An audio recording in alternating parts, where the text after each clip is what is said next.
ಅದರಲ್ಲಿ ಬಹಳ ಅರ್ಥಗರ್ಭಿತವಾಗಿರ್ತಕ್ಕಂಥದ್ದು ಅವರ ಮಾತುಗಳಲ್ಲಿ ಇದೆ ಅಂತಕ್ಕಂಥದ್ದು ನನ್ನ ಅಭಿಪ್ರಾಯ. ಹರೀಶ್ ಅವರು ಮಾತನಾಡಬೇಕಾದ್ರೆ ಈ ಮಠದ ಇತಿಹಾಸವನ್ನು ಏನ್ ಹೇಳಿದ್ದಾರೆ, ನಮ್ಮ ಮನೆ ಮಹದೇಶ್ವರದ ಸ್ವಾಮಿಗಳು ಈ ಒಂದು ಸ್ಥಳದಲ್ಲಿ ಪಾದಸ್ಪರ್ಶನನ್ನು ಮಾಡದಂತ ಒಂದು ಪವಿತ್ರವಾದಂತಹ ಸ್ಥಳ ಇದು ಅಂತಕ್ಕಂಥದ್ದನ್ನು ಹೇಳಿದ್ದಾರೆ. ಒಂದು ಮಾದಳ್ಳಿಯ ಒಂದು ಪುಟ್ಟ ಗ್ರಾಮದಲ್ಲಿ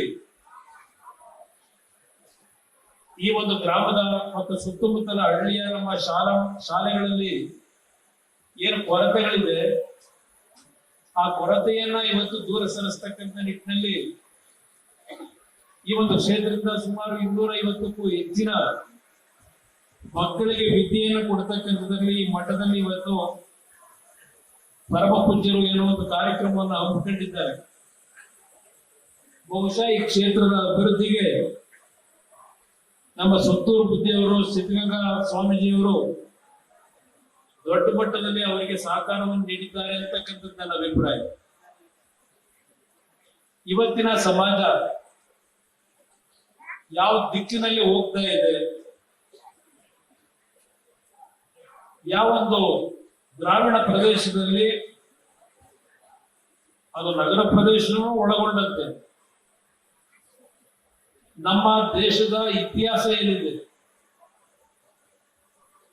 ಹಿಂದೆ ಪ್ರತಿ ಕುಟುಂಬದಲ್ಲಿ ಒಂದು ಅನ್ಯೋನ್ಯತೆ, ಪ್ರತಿ ಕುಟುಂಬದಲ್ಲಿ ಒಂದು ಬಾಂಧವ್ಯಗಳನ್ನ ನಾವೇನ್ ಕಾಣ್ತಾ ಇದ್ವಿ.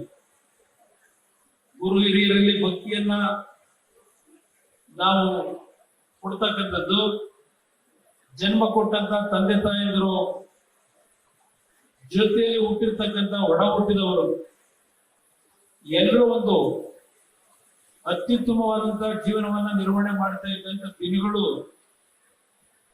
ಏನು ನಮ್ಮ ಸಚಿವರು ಹೇಳಿದ್ರು, ಕ್ಷೇತ್ರ ಯುಗ, ದ್ವಾಪರ ಯುಗ, ಕಲಿಯುಗದ ಈ ಒಂದು ದಿನಗಳಲ್ಲಿ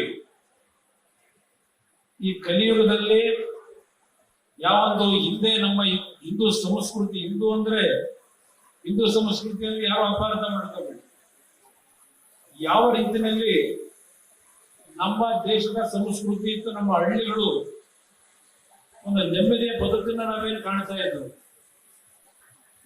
ಕುಟುಂಬದಲ್ಲಿ ಇದ್ದಂತ ಅನ್ಯೋನ್ಯತೆಗಳನ್ನ ನಾವೇನು ಕಾಣ್ತಾ ಇದ್ವಿ.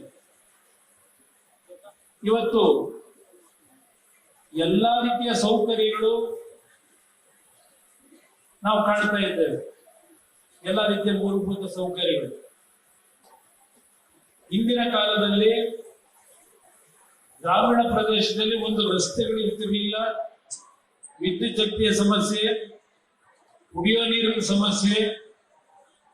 ಇಂಥ ಒಂದು ಸಂದರ್ಭಗಳಲ್ಲೂ ಗ್ರಾಮಗಳಲ್ಲಿ ಒಂದು ಧ್ವನಿಯಾಗಿ ಇರ್ತಕ್ಕಂಥ ಎಲ್ಲರೂ ನಾವು ನಮ್ಮವರು ಅಂತಕ್ಕಂಥ ರೀತಿಯಲ್ಲಿ ಒಂದು ಅನ್ಯೋನ್ಯತೆಯಿಂದ ಬದುಕ್ತಾ ಇದ್ದಂತ ದಿನಗಳನ್ನ ಬಹುಶಃ ಇಲ್ಲಿ ಹಲವಾರು ಹಿರಿಯರಿದ್ದೀರಿ. ಇವತ್ತಿನ ಈಗಿನ ಯುವಕರಿಗೆ ಅದರ ಅನುಭವಗಳಿಲ್ಲ. ಅವತ್ತು ಯಾವುದೇ ರೀತಿಯ ಮೂಲ ಸೌಕರ್ಯಗಳು ಇಲ್ಲದೆ ಇದ್ದಾಗಲೂ, ವಿದ್ಯುತ್ ಶಕ್ತಿಯ ಕೊರತೆ ಇದ್ದಾಗಲೂ, ಕುಡಿಯ ನೀರಿನ ಕೊರತೆ ಇದ್ದಾಗಲೂ ಒಂದು ನೆಮ್ಮದಿಯ ಜೀವನವನ್ನ ನೀವೆಲ್ಲ ಕಾಣ್ತಾ ಇದ್ದೀರಿ. ಆಗಿನ ಸಂದರ್ಭ, ಆ ಸಂದರ್ಭದಲ್ಲಿ ಯಾವೊಂದು ನಮ್ಮ ಪೂರ್ವಿಕರು ಸ್ವಾತಂತ್ರ್ಯ ಪೂರ್ವದಲ್ಲಿ ಶಿಕ್ಷಣ ಅಂತಕ್ಕಂಥದ್ದನ್ನ ಏನಾದ್ರೂ ನಾವು ಈ ದೇಶದಲ್ಲಿ ಕಂಡಂತದ್ದಿದ್ರೆ, ಆ ಸಂದರ್ಭದಲ್ಲಿ ಇದ್ದಂತ ಹಲವಾರು ಮಠಮಾನ್ಯಗಳು ಈ ಮಟ್ಟದಲ್ಲಿ ಇರಲಿಲ್ಲ.